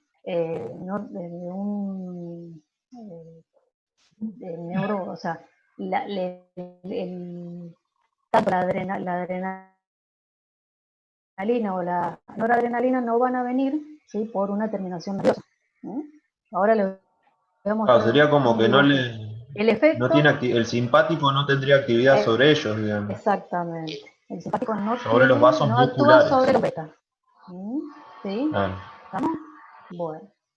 Entonces, la noradrenalina liberada ¿desde dónde? ¿Dónde se libera la noradrenalina? Postganglionar. Bien, pero no, acá con respecto al... Bien, es postganglionar y va a hacer efecto sobre qué tipo de receptores para producir, ¿no?, la vasoconstricción. Los alfa 1. Muy bien. Entonces, esto lleva a recordar que el tono simpático de los vasos sanguíneos es mantenido por los receptores. ¿Qué tipo de alfa receptor? 1. Bien, alfa 1. Dicho tono es modificado por los mecanismos de regulación sistémica que dependerá de ¿qué? Del tipo y lugar de liberación del mensajero químico, del número de receptores presentes en el vaso, que tiene mayor cantidad de ¿qué tipo de receptores? El vaso tiene mayor cantidad de ¿qué tipo de receptores? ¿Y serán de alfa 1? ¿De alfa 1? ¿Parece? Ni idea en este caso. Digo, la verdad, profe, ni idea. ¿Por qué beta 2. Y porque no sabía, ¿no? Bueno, los beta 2 tienen mayor cantidad de beta 2 que de alfa 1. Entonces, esa es con se refiere a la densidad de receptores que tiene el vaso, ¿sí? Pero ahora, hablando de la afinidad de ese receptor al mensajero noradrenalina, ¿cómo sería la afinidad?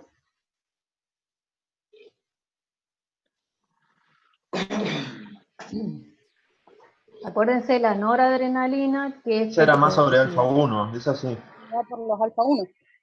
Bien, ¿sí? Entonces tiene mayor que por los alfa 1, por más que haya mayor densidad de los, ¿sí? La afinidad en realidad de los alfa 1 es mucho mayor a la noradrenalina, ¿sí?, que a los beta 2. ¿Se entiende? Entonces por eso se mantiene el tono, ¿no?, simpático. Es el tono en los vasos sanguíneos, ¿no?, por los alfa 1. Después dice que también en la tabla aparece la sigla NSH, que significa Sistema Simpático Colinérgico. ¿Sí? ¿Lo ven ahí?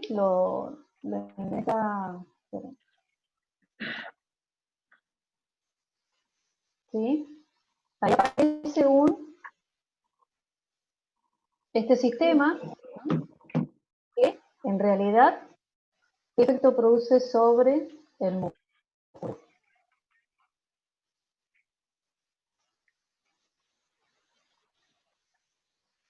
¿Qué produciría la acetil? Dilatación, porque impacta sobre receptores muscarínicos. Bien, entonces, en realidad este tipo de sistema, ¿cuándo está activado? Porque no es que está activado permanentemente, ¿no? Sino que ahí, ¿qué dice el texto?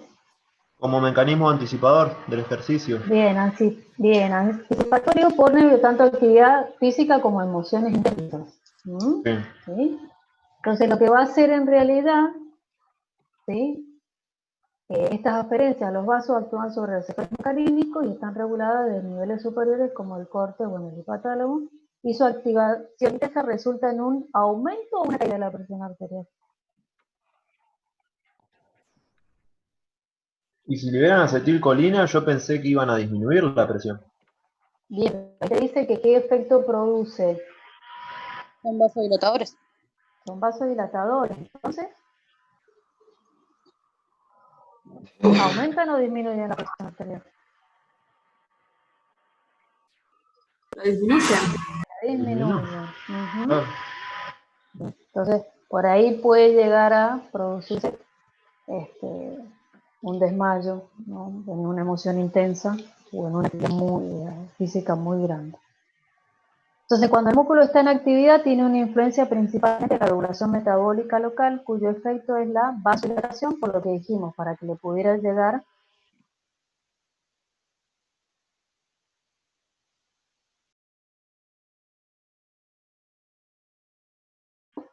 para que ustedes pudieran ver, ¿sí?, cómo es que están ubicados estos, los receptores, ¿no? Y acá se ve que este receptor, el beta, ven cómo no tiene inervados, como los alfa y los gamma. Entonces, al no estar inervados, ¿de dónde va a provenir la noradrenalina y la adrenalina? ¿De dónde provienen estas dos sustancias? Claro, de la glándula suprarrenal. De la ¿Sangre? Bien. Y esta viene ya, ¿no?, del simpático.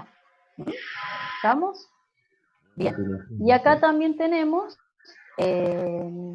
bueno, y estos producirían contracción, ¿sí?, esto es dilatación.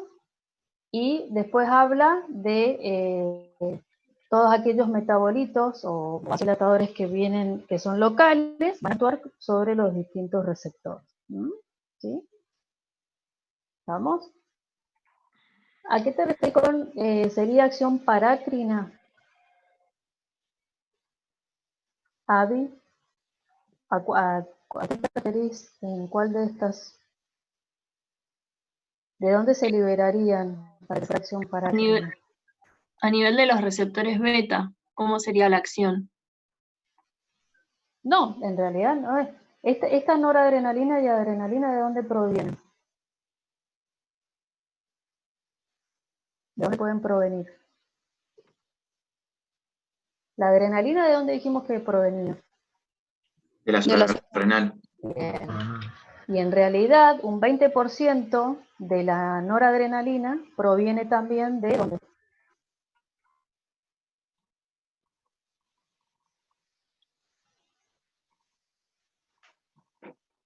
¿Dónde puede provenir la noradrenalina? ¿Puedes repetir, profe, que se me corte el internet, por favor? Recién dijimos que la adrenalina provenía de ¿dónde? De la suprarrenal. ¿Dónde se libera la adrenalina? Bien. ¿Y esta adrenalina de dónde puede provenir? Bien, como dice Victoria, de la glándula suprarrenal. Un 80% produce adrenalina y un 20% noradrenalina. ¿Sí? Bien. Entonces, lo último es que tienen que analizar la curva de disociación de la hemoglobina y junto con la de la mioglobina. ¿Qué diferencias, similitudes encuentran?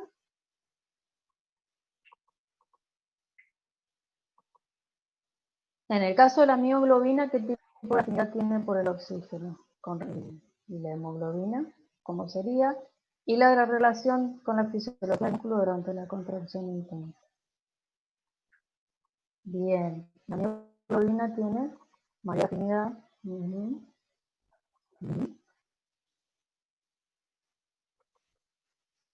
Bien, y la relación con la fisiología del músculo durante la contracción intensa.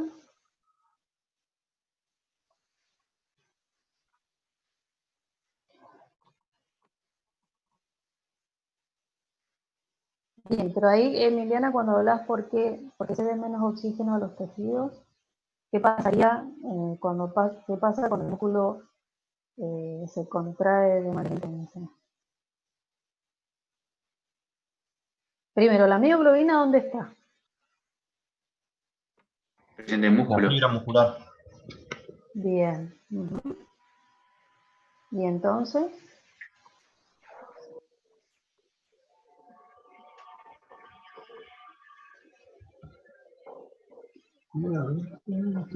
Ahí dice Abril porque puede ser que permite mayor captación de oxígeno. ¿Por parte de quién? Martín dice, la P50, la mioglobina sería de menos de 5 milímetros de mercurio de oxígeno. Sí. Bien. Abril dice, porque tiene más afinidad que la hemoglobina por la mioglobina. ¿A qué te referís con eso, Abril? No entiendo la...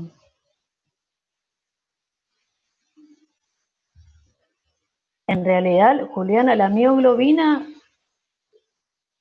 ¿qué función cumple la mioglobina? ¿Es de transportar? Al tener más mioglobina en el músculo, permite almacenar, como tiene mayor afinidad por el oxígeno que la hemoglobina, por ahí sería que permite captar más oxígeno y almacenarlo en el músculo. Bien, exacto. Juliana, no sé quién está hablando. ¿Juliana? No, ¿Julieta? No, Abril. Ah, Abril, no, porque Juliana lo que dice es que la mioglobina no es para transporte, por eso no tiene que ceder. No entiendo esa pregunta.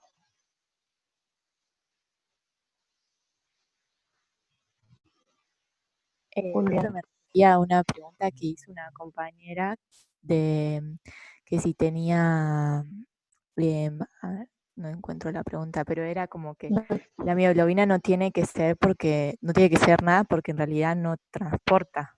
A eso me refería, no transporta el Bueno, por eso oxígeno. era mi pregunta, claro, ¿dónde está la mioglobina? ¿Sí?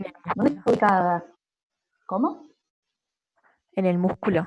Bien, entonces en realidad no es una proteína transportadora de oxígeno. La hemoglobina sí, porque transporta el oxígeno desde los pulmones hacia los tejidos. En cambio, la mioglobina se encuentra dentro del músculo, por lo tanto no transporta oxígeno, ¿sí? Sino que es una reserva de oxígeno, como dicen ahí, un reservorio de oxígeno. ¿Mm? Entonces, cuando el músculo entra en contracción intensa, ¿qué es lo que va a necesitar para contraerse? Además del calcio. ¿Qué es lo que estamos viendo hace un rato? Dijimos que se necesita calcio, ¿no? Para que haya contracción. Bien, pero para que haya calcio, bien, ATP, muy bien. Tanto para una contracción como para una relajación necesito Oxígeno. ATP. Ahora, bien, ¿y ese ATP cómo lo tengo? ¿De dónde proviene ese ATP? De la fosforilación oxidativa. Bien, y para que haya fosforilación oxidativa, ¿qué necesito? El oxígeno. El oxígeno. Bien, entonces, lo que yo necesito, además del aporte que va a venir por la sangre, ¿sí? Que va por cambios en las presiones de oxígeno, porque en realidad la presión de oxígeno dentro del músculo va a disminuir, por lo tanto la hemoglobina le va a poder ceder a ese músculo en ejercicio oxígeno, ¿sí? Pero a su vez hay un reservorio de oxígeno en la mioglobina. Entonces esa mioglobina le va a poder ceder a ese músculo también oxígeno. ¿Estamos? ¿Sí?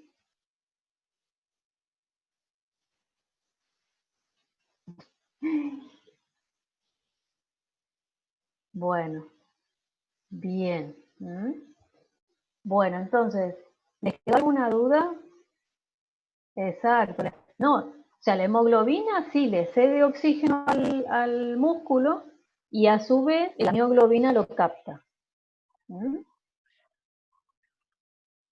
Entonces, cuando empieza la contracción intensa, de donde puede sacar más oxígeno el músculo es de esa mioglobina. ¿Estamos? Julieta dice, ¿cuándo disminuye la concentración intracelular? ¿A qué te referís con esa pregunta? ¿Disminuye qué cosa?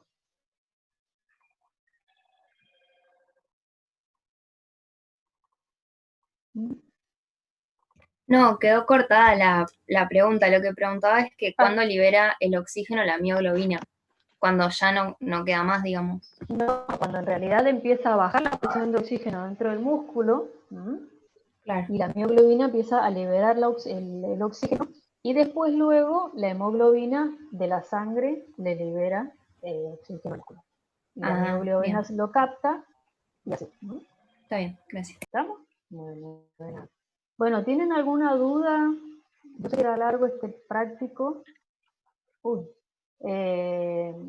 Y bueno, con respecto a los receptores, tengan en cuenta entonces lo del tono simpático, ¿no? Es decir, que en realidad cuando uno habla de tono simpático, mantener el tono de los vasos, es que estamos hablando que el vaso permanentemente está semicontraído. Eso es gracias a los alfa 1. Y bueno, también tienen que recordar que el tipo y el lugar, ¿no?, de liberación del mensajero químico va a tener un efecto tanto vasodilatador como vasoconstricción sumado a la afinidad de los receptores que estén en ese vaso. ¿Estamos? Bueno, les ha dado una duda de...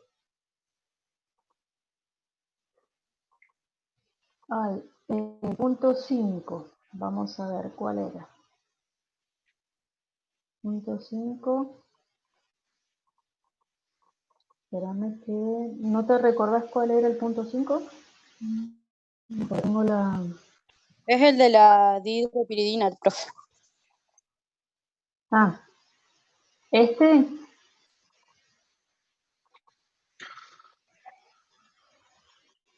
Bueno, ¿qué pasa con este? ¿Cuál era tu duda?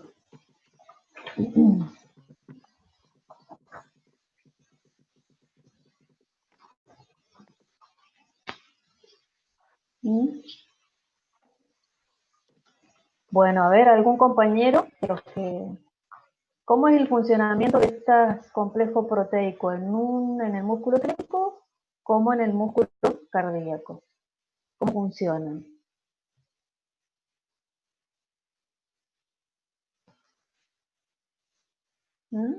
¿Cómo es que funcionaban?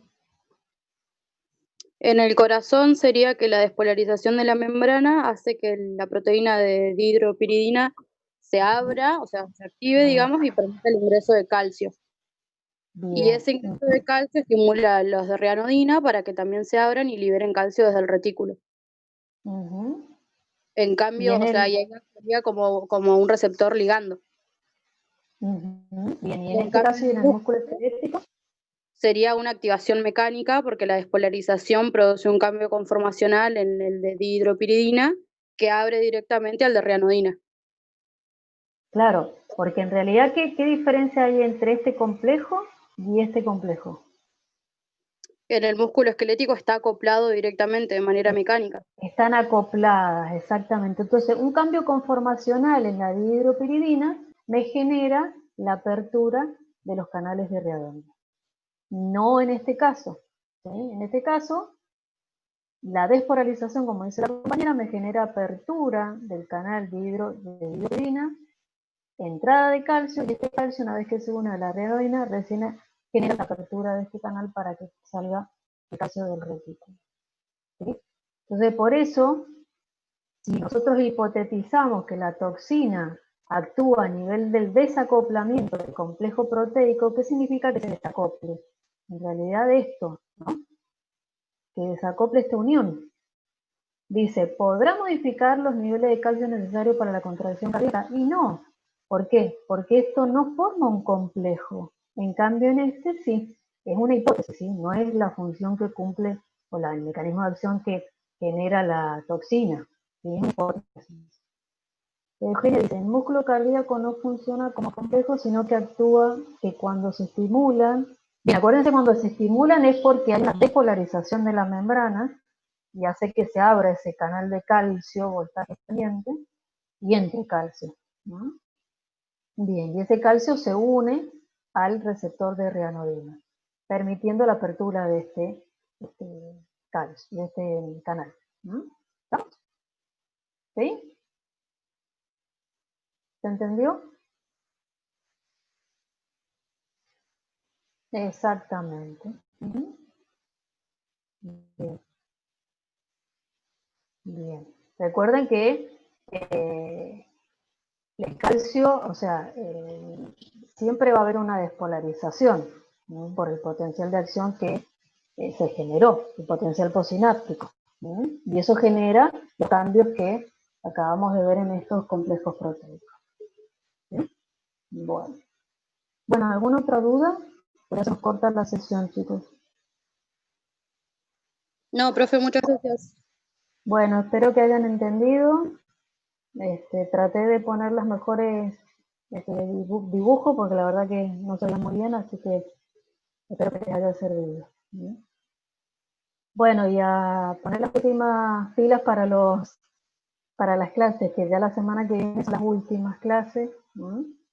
Y después van a venir las clases de consulta. ¿Sí? Traten de, a lo mejor, si tienen tiempo, de empezar a preguntar en los foros, ¿sí? Para que después, cuando tengamos las clases de consulta, podamos resolverlas, las dudas que tengan. Profe, Sí, ¿cuántas clases de consulta van a hacer? 2. ¿Dos? ¿Los martes y jueves también? No, me parece que va a haber un cambio de día, me parece que va a ser los lunes y los miércoles. Ya les vamos Bien. a publicar porque así tienen más tiempo para hacer consultas y no tan sobre el parcial. ¿Sí? Bien. Así que lo más probable es que sean lunes y miércoles, pero de la semana que viene no la otra, donde estaban previstas las clases de consulta. Así que bueno, vayan anotando todas las preguntas y las dudas que vayan surgiendo. ¿Sí? Buenísimo. Gracias, profe. Bueno, de nada. Bueno, nos vemos la semana que viene. Buen fin de semana. Nos Ay, vemos. profe, gracias. La toxina, gracias, profe. ¿Qué pasa? Cuidado con la toxina, ¿eh?